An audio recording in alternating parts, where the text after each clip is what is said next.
what does the cost structure for EDI providers typically look like? How do those economics work?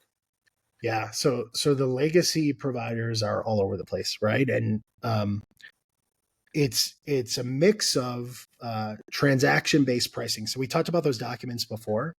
A lot of providers will try to just say, hey, it's 50 cents, 75 cents, $1 a transaction.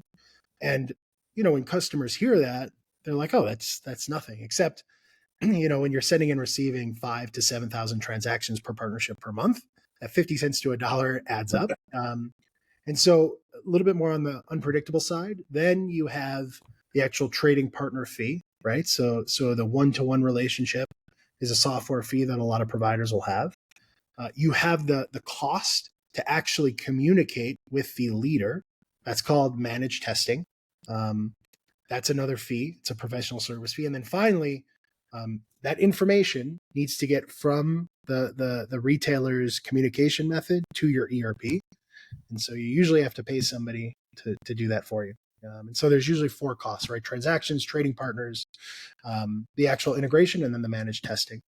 And if I'm a brand, what's the range of these bills? Are we talking dozens of dollars a month, tens of thousands of dollars? A lot of that sounds like it's going to be based on volume, but just if I'm assuming that I'm doing $1 million a year with orders in Target, how much should I expect to be spending in EDI?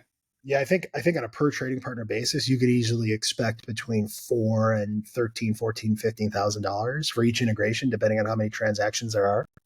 And then obviously the additional cost of managing the errors that occur in that relationship.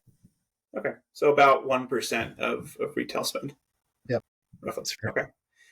You mentioned, kind of the transactions and it being a little bit fuzzy on exactly what people are paying for. What are some of the common gotchas that exist in the industry where people either get locked into something for longer than they expected or ends up just costing more than they thought? Well, I think the main gotcha is that transaction-based pricing. So again, put ourselves in the seat of the brand.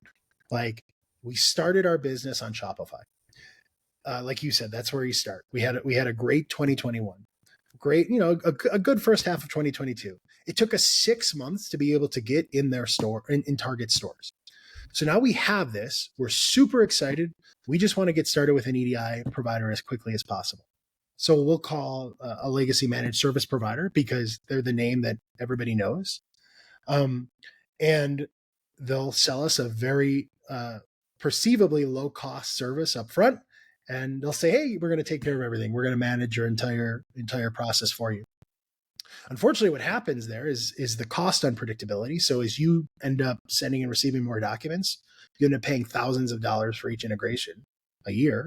And then secondly, managed service companies are professional service companies disguised as tech, right? And so you get put in a queue with hundreds of thousands of other customers and you wait until they have the resources ready to build your integration. And so that is why the thing that nobody tells you is it's going to take us about, 10 to 20 to 25 weeks to do this integration, because nobody wants to hear that. Nobody would ever buy those services, right? And those are the 2 common gotchas, is the time and the cost.